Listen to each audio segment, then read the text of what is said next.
Il y a une nouvelle fonctionnalité du côté de Layer 3, ça va être des quêtes qu'on va pouvoir faire tous les jours, toutes les semaines ou tous les mois.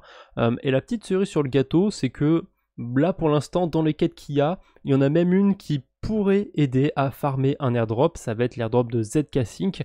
Alors ça veut pas dire qu'en faisant cette petite quête sur Layer 3, vous allez être éligible à quoi que ce soit, mais c'est quand même intéressant que ce soit mis en place, et ça permet aussi d'avoir une petite régularité, d'avoir de la nouveauté. Moi ça me plaît tout ça, donc on va aller voir comment ça se passe, mais évidemment on est du côté de Layer 3, donc ça va être assez facile, on est guidé comme d'habitude. Je vais commencer justement par la quête Transact on ZK Sync, donc ça va nous demander de faire une transaction sur ZK Sync.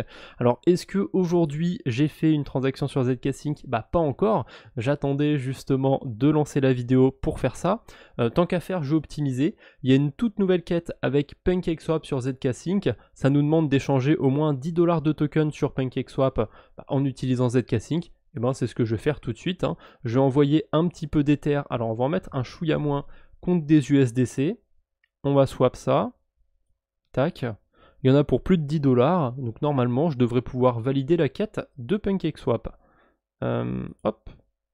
On valide la transaction. Tac, tac, tac. Je pense que c'est passé. Je vais aller valider du coup sur Layer 3. Est-ce que c'est bon?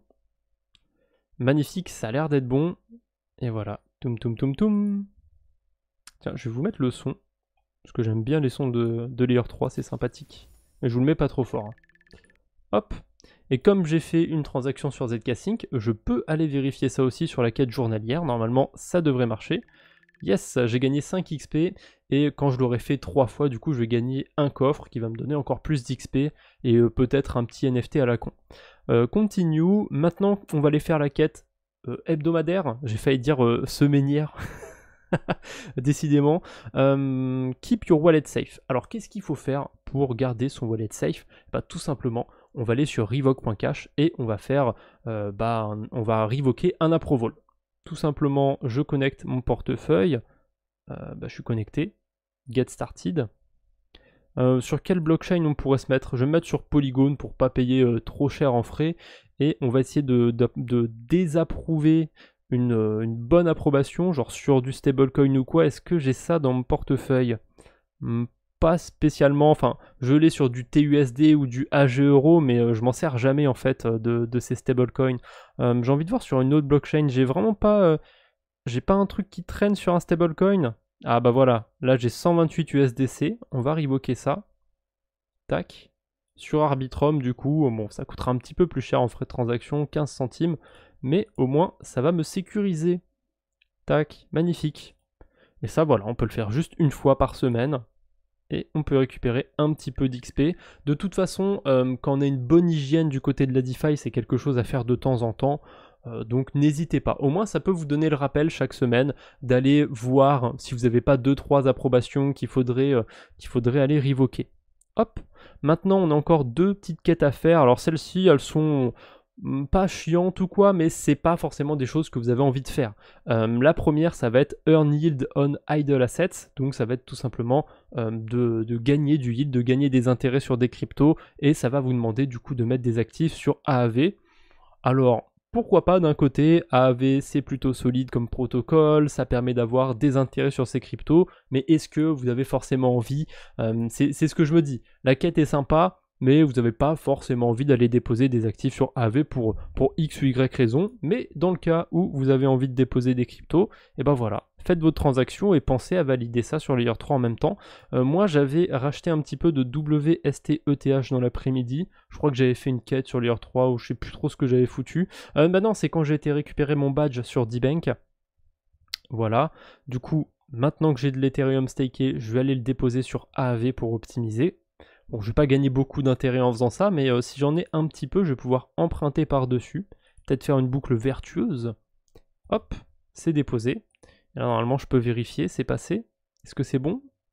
Yes, c'est bon, j'ai récupéré un petit peu d'XP et si je le fais, bah, du coup, les 2 prochains mois, j'aurai un petit coffre légendaire incroyable et le dernier, Invest in Ethereum, ça nous demande tout simplement de faire un DCA sur Ethereum avec Mint Finance. Alors, ça peut être sur Optimism, sur Polygon, sur Arbitrum, sur la Binance Smart Chain, sur Ethereum, peu importe. C'est assez facile. J'ai déjà fait un tutoriel sur la chaîne principale sur Mint Finance si ça vous intéresse. À mon avis, je vais pas penser à vous le mettre dans la description, donc c'est pour ça que je vous le dis. N'hésitez pas à aller voir manuellement si ça vous intéresse. Mais voilà, on choisit par exemple Polygon. Hop, on va choisir de vendre quoi? Du Matic, parce que je sais que j'en ai dans mon portefeuille. Et on va essayer de passer en Ethereum. Voilà, combien de Matic je veux investir? Je sais pas, disons 10 Matic par exemple. Et je vais investir ça toutes les semaines sur 2 semaines. Ouais, sur 5 semaines. Hop, continue. Je pourrais générer du yield en même temps, mais j'ai que 7 dollars d'investi, c'est pas beaucoup. Là, je vais ouvrir ma position. Tac. J'ai juste une transaction à faire à l'aller et une transaction à faire au retour quand le DCA sera fini.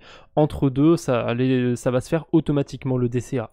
Voilà. Alors, ça vous met 5 semaines, mais en fait, ça va techniquement être plutôt 4 semaines. Parce que tout simplement, là, ça va directement me faire mon premier DCA. On peut aller le voir vite fait dans les positions. Position ouverte. Voilà, on peut voir que j'en ai une aussi que j'ai pas été récupérée sur Base Go Early. Et là, du coup, j'ai mon DCA. On peut aller voir la position. Ah. À mon avis, elle est trop récente, je peux pas encore la voir. Mais si je pouvais la voir, normalement, vous devriez voir que j'ai 2 Matic qui ont déjà été investis. Bref, j'ai fait mon DCA, je peux aller vérifier ça sur Layer 3. Et voilà, c'est magnifique. J'ai fait toutes les petites quêtes pour aujourd'hui. Je vais repasser, du coup, demain, je pense, refaire une petite transaction sur Zcasing et après-demain. Et comme ça, je pourrai récupérer mon coffre, c'est magique. Par contre, je sais pas encore, du coup, si ça se répète. Est-ce que quand je vais la faire 3 fois, je vais pouvoir la refaire 3 fois? Ça, si jamais j'y pense, je vous mettrai ça dans les commentaires ou dans la description. Je reviendrai dans quelques jours pour vous dire tout ça. Allez, voilà, c'est tout ce que j'avais pour aujourd'hui. Si vous ne connaissez pas encore Layer 3, vous avez le lien dans la description. N'hésitez pas à découvrir, c'est vraiment sympathique si vous êtes débutant sur la DeFi. Je vous embête pas plus pour aujourd'hui. On se retrouve bientôt, j'espère. D'ici là, portez-vous bien. Salut tout le monde!